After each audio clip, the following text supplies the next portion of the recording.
In a massive global embarrassment for Pakistan, the New Zealand cricket team has abandoned its tour in Pakistan of one-days and T20s in Rawalpindi and Lahore and said they are leaving the country because of a terror threat. A security intelligence alert flagged off by the New Zealand government has forced the Black Caps to call off New Zealand's first international series in Pakistan since 2003, almost 2 decades. The decision to pull out of the first one-day in Rawalpindi came just minutes before the toss for the first match. The New Zealand team was there for 3 one-days in Rawalpindi and 5 T20 matches in Lahore.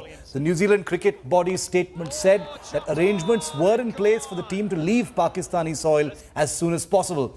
Pakistan's cricket board soon reacted to the news and said that Imran Khan, the Prime Minister of Pakistan, had spoken personally to the Prime Minister of New Zealand, Jacinda Ardern, and informed her that Pakistan has one of the best intelligence systems in the world and that no security threat of any kind exists for the visiting team.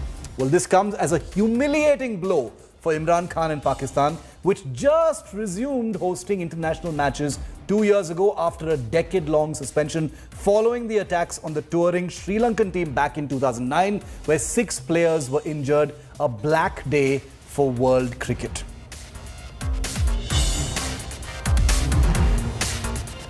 And I just want to remind all of our viewers that the fact that the New Zealand team has decided to get out of Pakistan because of the terror threat and security to the Black Caps in Pakistan is not surprising, because this is not the first time that Pakistan has been globally shamed. Let me list out all the incidents, the times when cricket teams have said no to playing in Pakistan, citing security reasons. The latest one is the one we're talking about, where the New Zealand cricket team today says that they're abandoning their tour.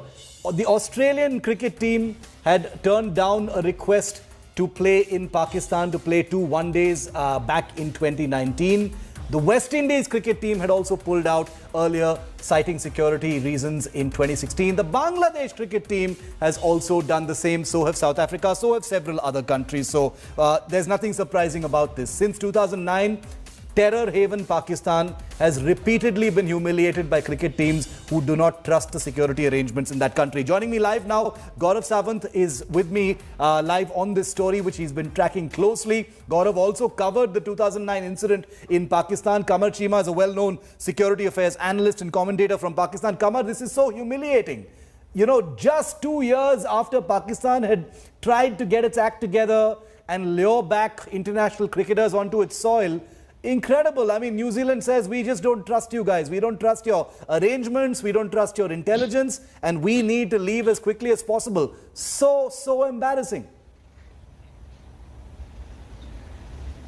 Well, I think, first of all, there was adequate security environment. And the reason the New Zealand team arrived here was that they were convinced that the security environment is fine. So as far as the security environment before their arrival and during their stay was, they were all. What has happened, this is a major blow to Pakistan's soft power, because we were in a process of telling the international community that things are very normal, but we believe that this kind of behavior coming from the New Zealand, which is a very mature nation, obviously will raise so many questions. But as far as the security apparatus is concerned, the capabilities of our security framework concerned, which are very credible. But Kamar, why are you commenting on the maturity of the New Zealand team? Imran Khan even pleaded with the New Zealand Prime Minister saying, "Sab kuch theek hai, your boys are secure here." But the New Zealand Prime Minister has said, "No, I don't want to take any chances." New Zealand is a mature nation, as you said. Clearly, they have some kind of security system which tells them that it's probably a good time to get out of here rather than taking any risks. That's the kind of security environment in Pakistan right now. Pakistan, that's why they came at first place to Pakistan. They trusted and they signed a deal that they have to come. And the security team of the New Zealand arrived many times before in Islamabad and they visited all the arrangements. But doesn't that make it worse? Doesn't that make it worse that something has changed now? When the New Zealand agreed to come Pakistan, was that their fault? Didn't they know that what is the situation in Pakistan? But Kamar, Gaurav, you're saying the point you're making, Kamar. I don't mean to interrupt. You can have your say.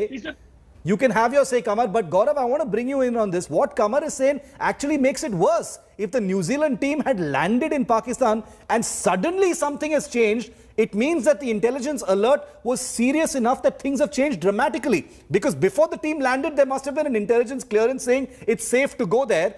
It has taken a complete 180-degree U-turn and said, get the hell out of here.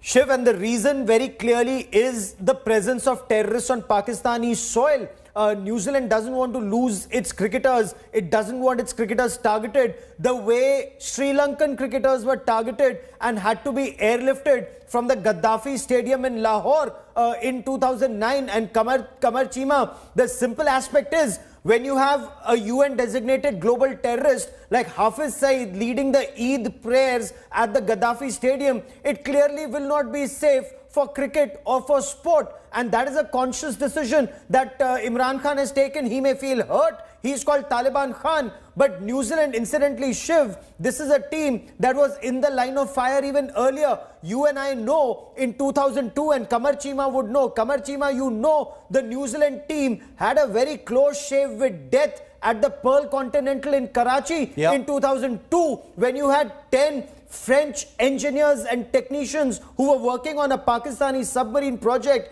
They were killed in a terror attack. So it's not recent. From 2000 onwards, Pakistan has been a safe haven for terrorists and unsafe for civilized people. And these images, Gaurav and Kamar, that we have on our screen right now are of that terror attack in which 6 Sri Lankan cricket players in 2009 were injured. And you saw those absolutely unreal images of a helicopter, a Mi-17 helicopter, picking them up from the Gaddafi Stadium to transport them to safety. So there is a track record here, Kamar. You know, you can say that, you can say all the things you want to say about the New Zealand cricket team, but there has been a real attack on an international cricket team in your country just about a decade ago. And therefore, how can you blame any country for first coming to your country and then changing its mind? Clearly, they know what's going on.